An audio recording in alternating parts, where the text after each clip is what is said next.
This conference will now be recorded. By the way, did you know this is a conference? She says that every time. This conference will now be recorded. That kind of raises it up a few notches. I want to talk to you this morning about morning routines to kind of get things kicked off. I have heard multiple references to the perfect morning and morning habits and such recently. I was meeting with some of our volunteer teachers yesterday, and we saw that NAEA coaching has a whole video series on your morning routine. I haven't had a chance to see them yet, but I've heard so many references lately, and then my mind went, of course, always back to the scriptures, where on multiple occasions the disciples would wake up in the morning looking for Jesus. He'd already be gone before the sunlight was even up, and they'd go find him somewhere behind a rock out in the hillside, praying. But he clearly had a morning routine, and it was beyond what was normal. The disciples hadn't certainly tapped into that. I want to share with you just one scripture that may have motivated Jesus' behavior in that regard. It's from the Old Testament, Psalm 5:3. In the morning, Lord, you hear my voice. In the morning, I lay my requests before you and wait expectantly. So the psalmist was saying he started his day with prayer. Clearly, that's what Jesus did. There are many ways to get a great day started. And a perfect morning probably consists of several elements. Now, we'll talk through those. I want to hear about your morning routines. But I want to make just kind of a couple introductory statements to begin with. A morning routine is a habit. It's something that we do repetitively. And a healthy morning routine is probably the most powerful habit you can develop personally and professionally, because it launches you into your day. And you're either going to start grumpy or fired up.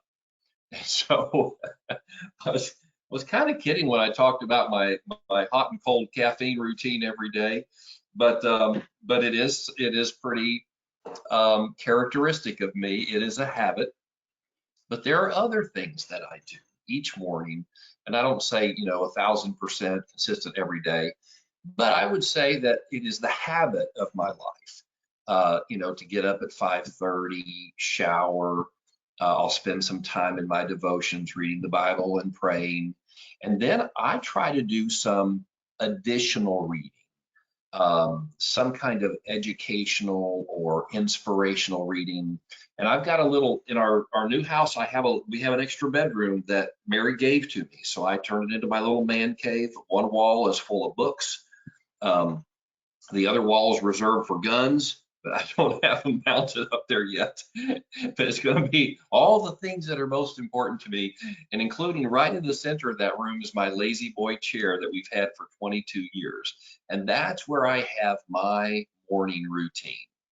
So my routine doesn't really consist of exercise or of eating. Those are good elements to include, but it's more getting my mind right, getting focused, personally being inspired, as the scripture that we looked at. If there are burdens on my heart, I can pray about those and kind of cross that off my list, leave it in God's hands.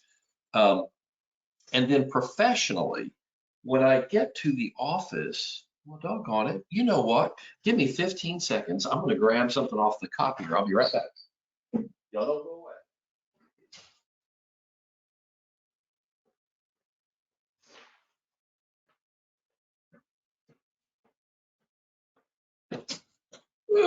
Back with 6 seconds to spare. Kevin, I saw you getting that advertisement in there. Here's what I do professionally, and this may seem a little bit overwhelming, but it's called my goals and activities sheet. I know you can't see that, but I start off with daily goals, personal priorities.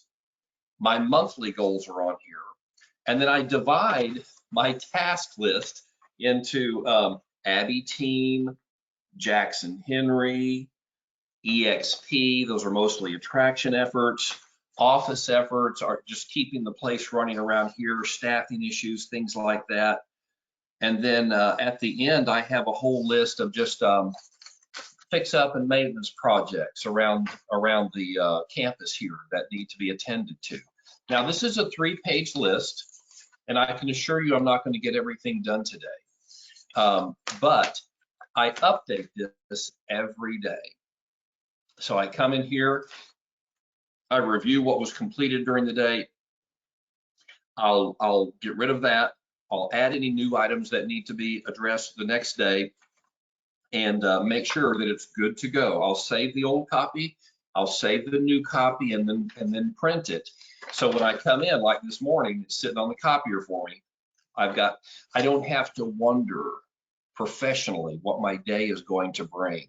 This puts me in charge of my day, and it gives me assurance. Okay, Steve, you walk into my office and say, Frank, are you busy?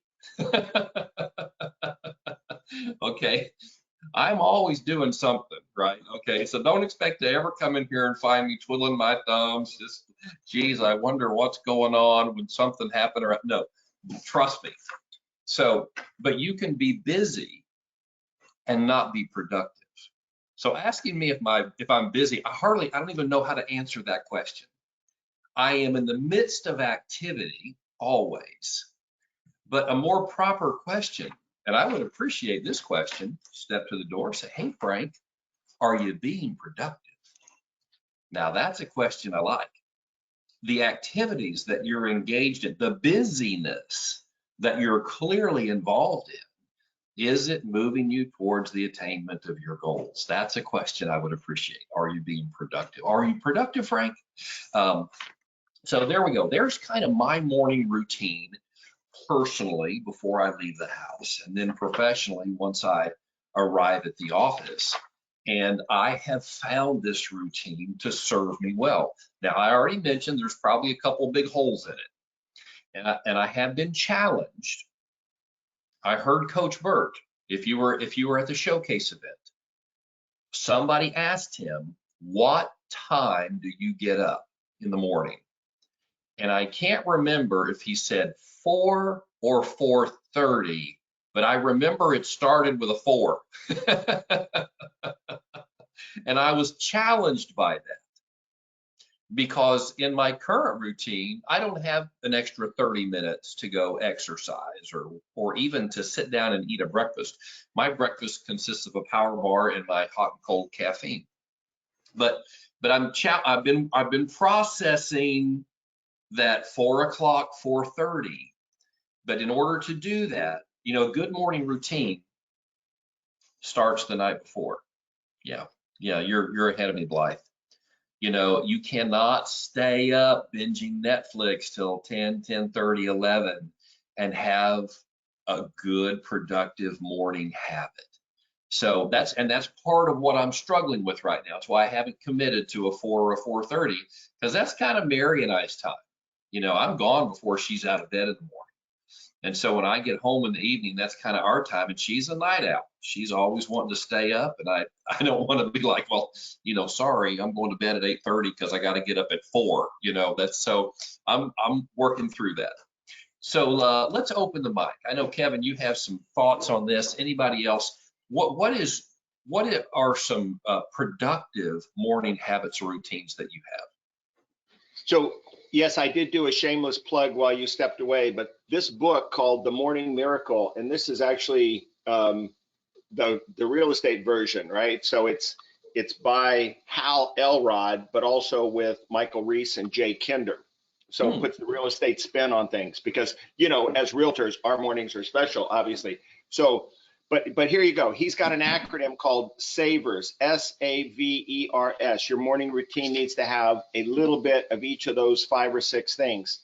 Now, his S is silence, that you should start with silence. A for affirmation, V, visualization, E, exercise, R, writing, and the last S is scribing. R is reading, and the last S is scribing, or writing a little something. Now, for me, I changed the first S because y'all know me to be such a silent type. So I changed my S to scripture instead of silence. And so that's our daily morning readings. And of course, right now we're in Easter time, and it's all from the Acts of the Apostles, so it's pretty cool stuff. It's always good, but it's better. And the bride and I do the morning scriptures together, so that's good. Mhm. She's actually out of town in Vegas right now. I could have been there, should have been there, but have more fun here. And so we already did our scriptures this morning. But savers and the visualization, I'll tell you the part I like. That's the last thing I'll say. And he's got a way you can do this in a half hour, or you can take an hour. And he makes the point, it's not about waking up earlier, it's about waking up better. You wake up, you go to bed at the right time last night. I went to bed last night at 10 o'clock. I was up at 5. That's 7 hours. That's huge. That's more than normal. And so that's good for me. So it's waking up better. And it is just what you said, Frank, that you wake up, you've already got your agenda for the day, 80 or 90% done. So there's no ambiguity or self-indulgence or wasted time. Gee, I wonder what I should do. So I love it. But the visualization, that's the part I want to tell you. I visualize my calendar. I'm looking at my calendar for a month from now, and I'm like, wow, look at this. I got a meeting with this person at that time and that person at this time, and I'm doing this. So I'm visualizing a busy, productive calendar of client meetings and services and visits. That's what I try to visualize myself on a beach or a yacht, and it doesn't really motivate me. But a productive calendar, that's how boring it is. That actually excites me. There you go. Okay, we just learned a little bit about you, Kevin. Miracle morning. Yeah. Okay, great. Anybody else? Any productive morning habits or routines that you could share with us? Or any bad habits? Any confession? Anybody want to get real and share your time wasters in the morning? Well, I used to have bad habits in the morning. I have a 17-year-old and an 11-year-old. So I Yes. get these reports from school via email at midnight every night. So I would get up and read my emails first thing in the morning. And my daughter would be failing a class or didn't turn an assignment in. And so that would set my day off. And then I'm fussing at them in the morning. So I had to revamp and redo it because I was having terrible mornings. So Yes. now I get up and do scripture and devotion and start my day that way. And it makes all the difference in the world. Yes. Yeah, Rochelle, I have figured that out about myself also. I cannot open my computer and expect to do anything else after that. Once I open my computer, if I dare look at emails, or even if my browser shows me the news headlines, I get pulled into a rabbit hole. So I very intentionally do not even open my laptop until I've gone through my personal routine, and then at the office refine my professional priorities for the day, and then I can get into the email. All right, thank you so much. Anybody else? Blythe? Okay, never mind. That's okay, Nancy. Do you want to go? Let me know. Are you sure? Oh, It doesn't matter. Nancy, I'm sorry. I saw Blythe's light come on earlier. I was just gonna say, well, I don't know why I can't get my video to work, so I'm sorry about that. But every morning, the first thing I do is I have an alarm clock that actually talks to me, and it says, wake up, get out of bed, turn on Charles Stanley. So, and then I put on 105.7, and I just lay there for a minute and I listen to him, I listen to that like a sermon or whatever. And then I get up and I start moving around, walk the dog, and then I really do take time to listen to some teaching on the radio. I listen to 105.7 every day. And if I don't have to be at the office, I will listen through till about 10 o'clock, but that's only if I don't have appointments. But I always listen till at least 9. And, I think that that's the most important thing in my entire life, honestly, is to be fed spiritually on a daily basis, because I tend to get off track real quick if I just am bombarded with the world and, the money chasing and the people just all the stuff that's going on in the world right now. So it really does keep me grounded to have some really good biblical time without anything else. You know, I have my patio on my back where I've got a bunch of plants and stuff. I just kind of like to either go sit out there, or I mean, if I'm busy and I've got stuff to do, I just crank it up as loud as possible in the garage, in the living room, in the bedroom, and the bathroom. So as I'm walking through around in circles in my house, I can kind of hear it. So Yeah. I'm not sure what I would do if I didn't have that. So, but I do need to develop some really good habits. And I was talking with somebody the other day, just that I need to use my calendar more. I'm starting to actually put things on the calendar, set some little alarms and stuff like that. It's never been a clock has never been a habit of mine. You know, it's always just run. And so with this job, I can say that it is probably my biggest problem is the time management. And so that's one of the reasons why I feel like I should probably teach that class, just because I have to be accountable for learning the information and actually, you know, putting those things into action. So anyway, that's so kind of along that line, this touches kind of a little bit on the morning routine. When I put something on my list, or I put it on my electronic calendar, which is for scheduled events, and then this week I purchased, believe it or not, a balance of 2022 and an all of 2023 wall calendar. And I'm starting to put on there the big events for our companies. And if I had vacations, I would have them scheduled on there. I don't yet, but I have that on the wall of my office. Here, you can kind of, right there it is. See that big shiny thing up on the corner of my glass board? That is my new all the way through 2023 planning calendar. And what I have found is if I can offload from my mind onto my to-do list, onto my electronic calendar, or onto the wall calendar, my mind is freed of that. I don't stress over it. I don't hang on to it like, don't forget, don't forget, don't forget. So I find those tools to be very helpful in maintaining mental health. Blythe, I do think you want to jump in here, didn't you? There you go. Yeah, I was gonna say something else, but just along those lines, I just think whatever tool works best for you, whatever tool it's going to be whatever tool you're going to use. So whatever works for you and your brain, that's what you need to use. I use my Google Calendar and my Trello boards like they're going out of style, because that's just the only way I can keep it all straight. But I was going to confess kind of what Rochelle said. I have a hard time not picking up my phone in the morning, whether it's to check the weather, you know, to see what the kids need to be wearing to school that day. And then I just get sucked into email and text messages and Facebook and Instagram and all the things. So I need to be better about that. Maybe I need to get an old fashioned alarm clock and just put my phone like downstairs out of the way instead of keeping it next to my bed.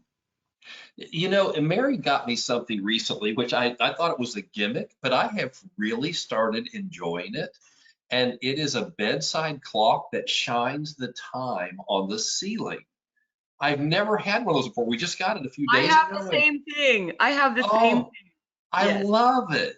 I don't have to roll over in bed to see if it's time to get up, because I don't set an alarm. I wake up at 3:30, 4:30, waiting until 5:30, you know, and in that process of worrying, is it time to get up yet? You know, I get much worse sleep. So just be able to kind of crack my eyes open and drift, okay, 3:30, it actually helps me sleep better.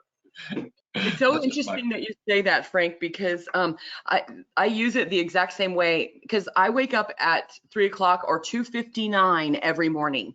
And I know that if I'm kind of tossing and turning and I look up and I see 2:59, that it's time for me to be praying. So I usually will stay up for an hour in my bed and just at least pray for an hour and then go back to sleep. But it's interesting. That's probably my favorite thing about that clock, is that I don't have to turn all the way over. Yes, love it. Kevin, did you want to jump in here? I think the key there is that you don't be cheap and try to use your cell phone as your alarm clock, because that is so addictive. Because it's what you said, Frank. You're looking and you got this little Jezebel in your hand saying, "Hey, check my emails," or whatever. And so if you don't want to use that, but the best one So we had 4 kids and we had some sleepy teenagers. We had this clock that had wheels on the outside. It was a teenager clock. And once it went off, it started running around the room like a remote controlled toy. You had to catch it. And it literally could climb and go under the bed, and it was loud. And until you actually went and got it. So you wake up and you're playing chase with a alarm clock that is running around your room. Yeah, so that'll get you out of bed. Yeah, that's I need to awesome. get that for my husband. Okay, so let's kind of wrap this up. I'm going to recommend that you do what I'm going to do, which I'm going to order that book, that Miracle Morning book. And there's also, I sent out a link a week or so ago to the NAEA coaching material site. There's a video on there by Jay Kinder and Michael Reese on the Miracle Morning.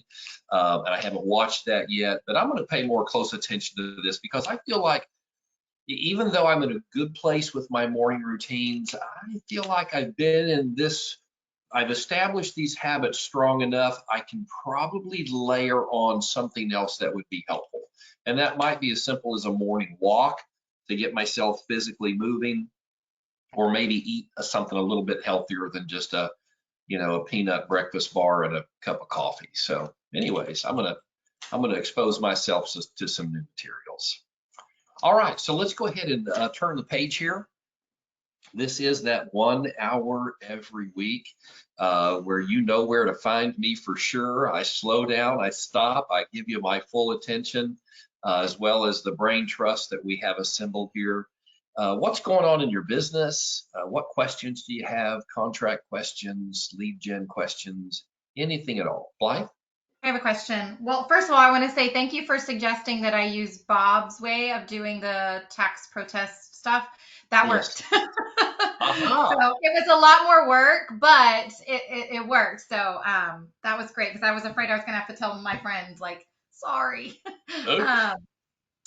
So thank you for that. The other thing, this came up in my mastermind call on Tuesday about appraisals, specifically VA and FHA appraisals. I've heard people say this, that, if the appraisal comes back low for a VA or FHA, then that sticks with my sellers for 6 months.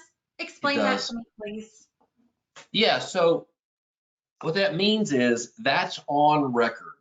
It's in the database of FHA, VA, USDA, so that if another appraisal is done, and you can certainly pay for another appraisal, they're going to be referencing that. They're going to have access to that first appraisal.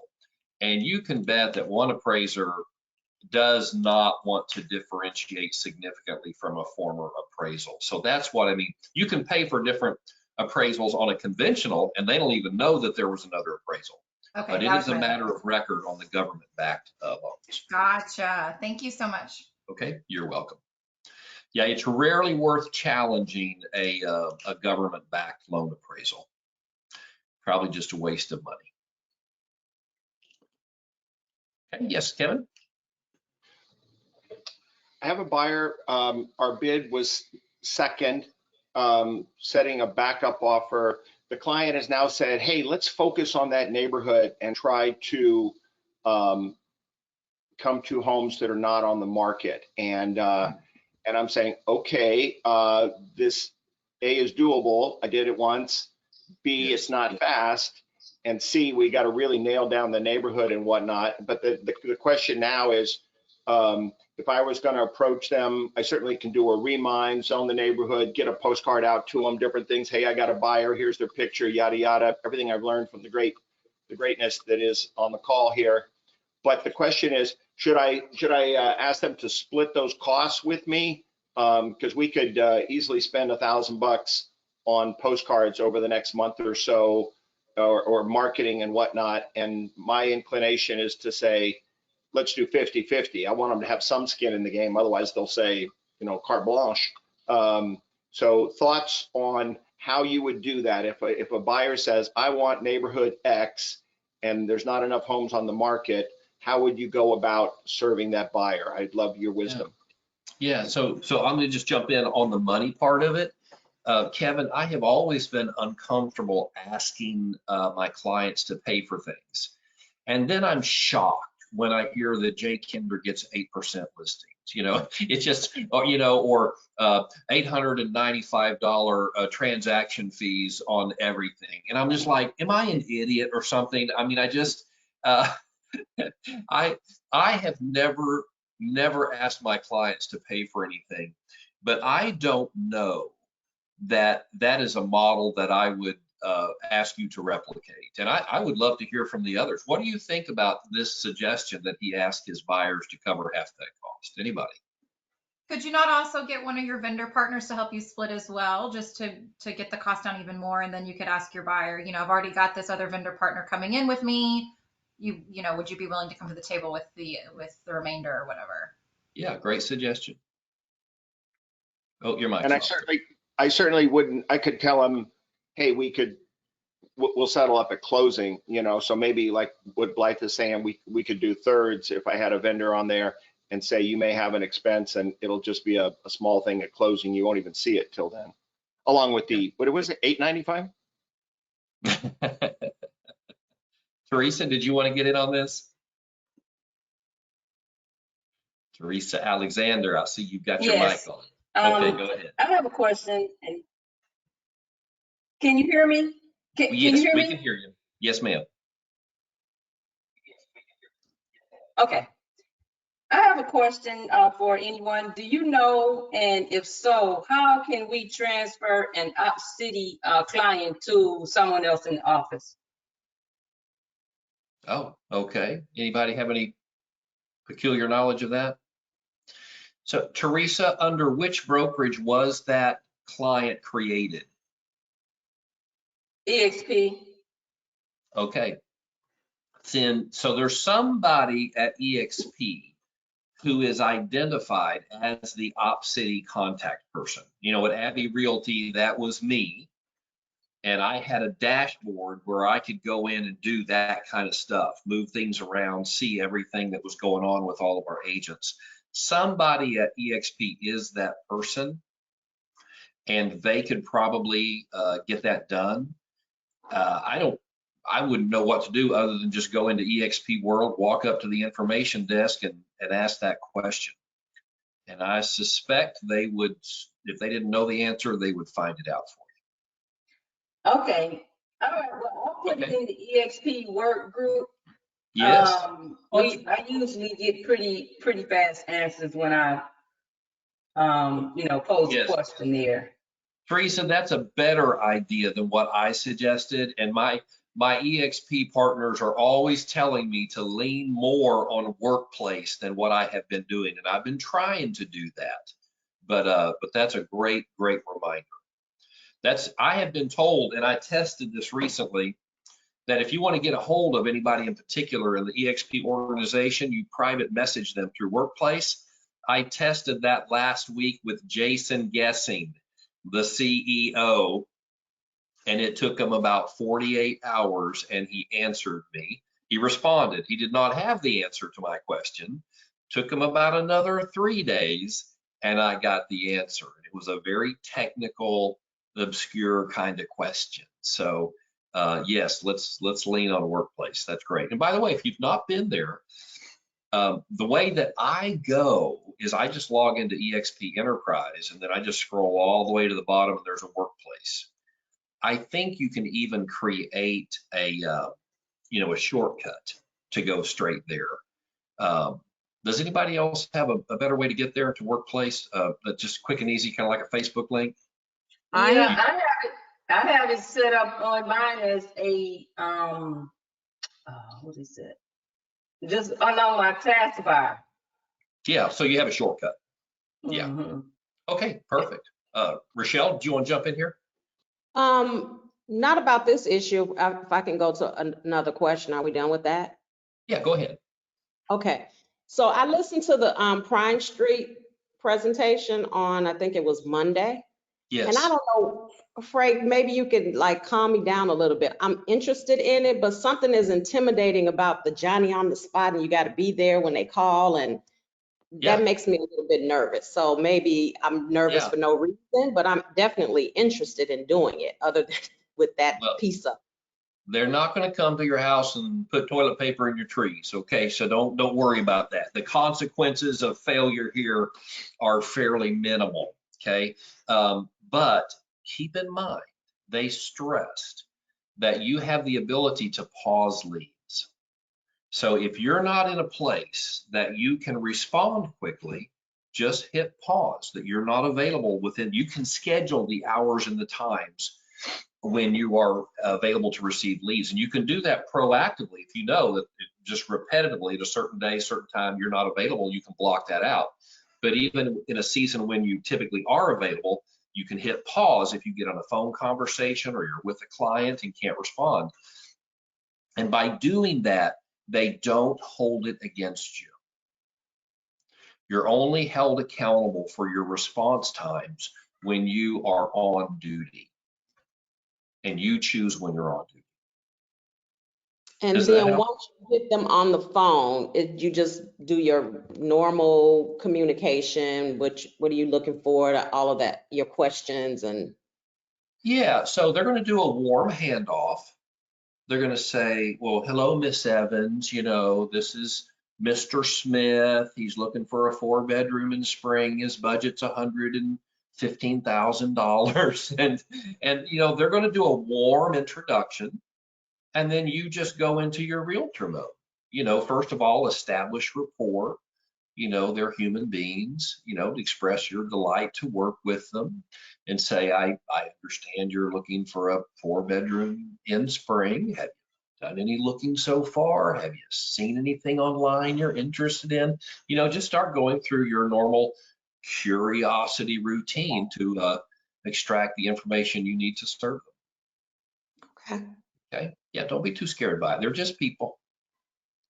So, and I was just going to say one thing too. Isn't it kind of like Op City sort of? I mean, because they call you, they give you a little bit of a heads up. Hey, go get some paper. You're about to get a call. You know what I mean? So it's not Yeah. like, as far as I know, that's what the same thing kind of. It'll call you Yes. back within a few minutes.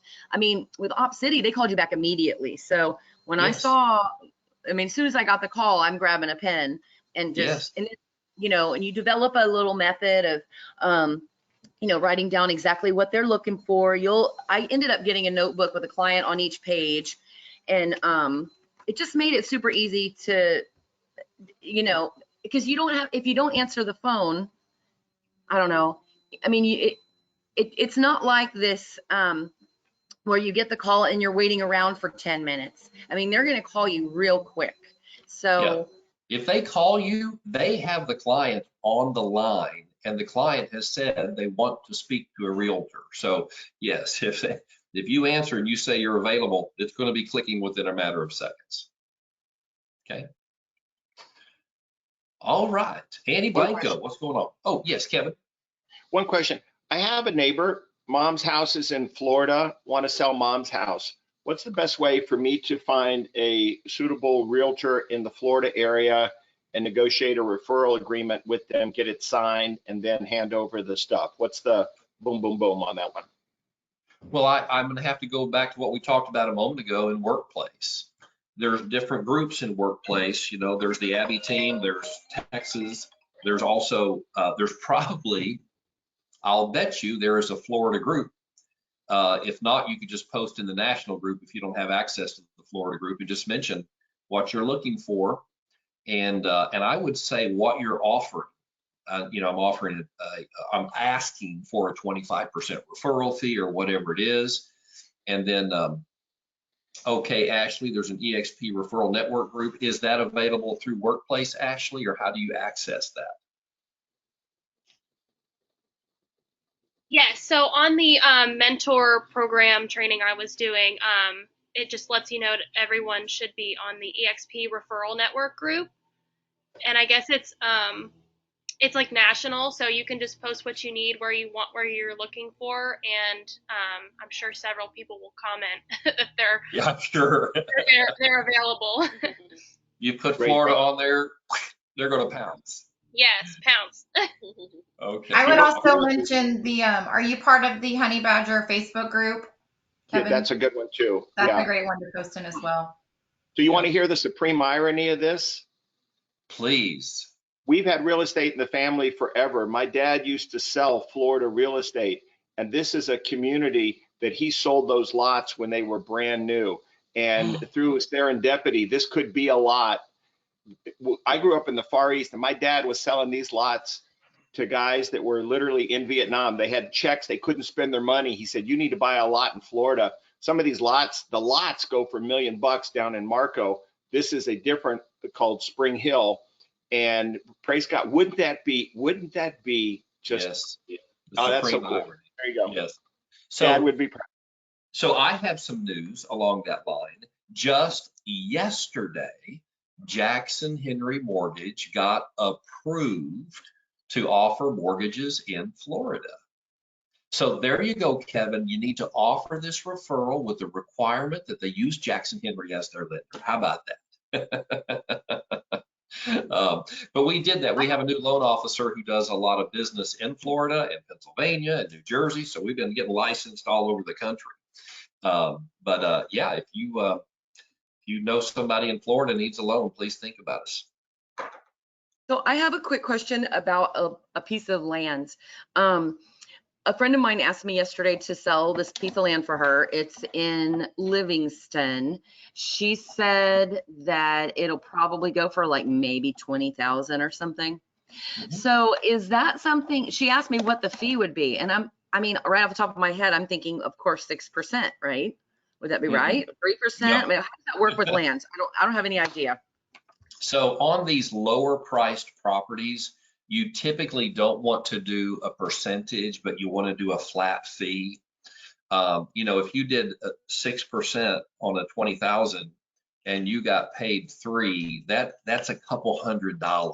I know, I know. Absolutely not worth it. So you need to establish what your time is going to be worth, and it would not be out of line, to say that you're going to charge a $4,000 broker listing commission and you're going to share it 50-50, buyer side, sell side. That compensates you $2,000, and that's about the minimum you want to work for on a property sale.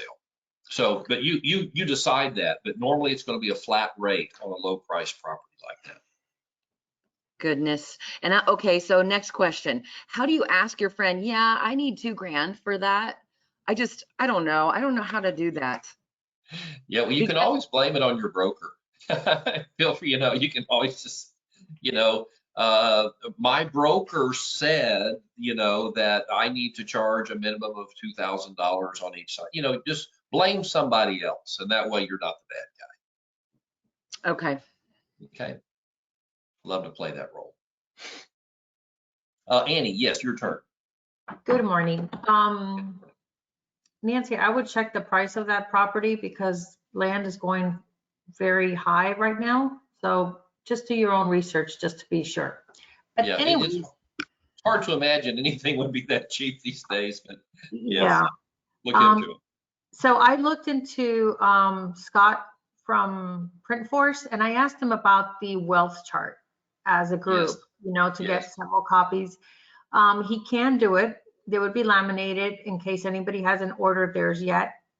However, the catch is you can't have them till next Thursday. So I don't know if that's too late for your meeting. They would It be. is. Yeah. Okay. So if you could read my my number one priority task today right here is to send that link out to everybody. I'm going to do it as soon as we're off this call, and Office Depot can do it for you in a matter of hours, certainly 24 hours. Okay. So what's the price he gave you anyway, Annie? The price difference is very small. Frank says it's $50 at Office Depot. With Scott, it was $42. Yeah, and the Office Depot at 50 is without any discount. So if you ask for a realtor discount or whatever, it'll probably be down to that area. Okay, fair enough. Thank you. Yeah, what you got there, Kevin? Did you get that at Office Depot? Oh, we can't hear you. No, but I got my wealth chart on the old back wall there. So Okay. all you got to do is fill it in. Okay, there we go. So I'm going to be talking about this on Monday. If you haven't heard me mention this, we won't have our guest speaker leading our EWalk meeting because he's not an EXP agent, doesn't have a rev share group. But I'm going to take that opportunity to teach everybody what the wealth chart is and how to use it as a planning device to grow your revenue share group and a tracking mechanism. And you're spending $50 on it, but this isn't something that's disposable that you got to get a new one every month. The reason we have it laminated is so we can erase, dry erase, wet erase, and put in new numbers and new names. And this can serve you literally for years to come. So it's worth it. Okay, spend the $50. Will Cochran, you're up. Yes, sir. When you first said the chart, I thought you said well chart. And I Okay. understand it's wealth chart now. Well, yes. So I was just off by a few letters, but I know. Okay. Well, you know, if you fill in that wealth chart, you're going to be very well. So you could call it your wealth chart. Okay. We have a few minutes left. Anybody else have anything you want to put on the table? Who's got their dog or cat? I see that's Kevin's little dog roaming around. Anybody else have an animal sitting in your lap? Do we have anything else going on today, this morning? So there is nothing on the training calendar for today. Use this as here's my encouragement. If you have some space in your day today, do my Thursdays, I keep my calendar clear. The only thing I have on my schedule on Thursday is this 9 o'clock coaching call and then a 3 o'clock accountability call that I do with Jimmy Franklin, Andrew Franklin, and Sarah Franklin. The four of us get on a call and hold each other accountable. But Thursday is my rev share attraction day. So I'm going to use every moment I can squeeze out to be on the phone, talking to other agents about the opportunities at EXP, and very specifically today, it's invitation. I'm going to be calling people, just say, hey, we got an incredible, crazy event going on Monday, and can I go ahead and send you the Eventbrite link so we can get you signed up? You know, I'm going to try to pack the joint. By the way, last night, if you saw my email, we already had 252 registrations, and we are pressing for 300. That's what we want to go into Monday with. And if you've not heard Coach Burt, don't be hesitant. I know when it's your friend, you don't want them to come with you and have a bad experience. They will not have a bad experience at this. Coach Burt is outstanding. He's great. And they'll appreciate the invitation. So don't be shy about inviting and bringing people with you. Okay, anybody else? All right, looks like you are locked and loaded for the day. I will be here. Shoot me an email, shoot me a text. Between my attraction calls, I'll follow up with you. Okay? All right, guys. All right. Have a good day. Okay, thank you, you guys. You have a good day too. Appreciate you joining in. Thank you. Bye-bye. Bye-bye.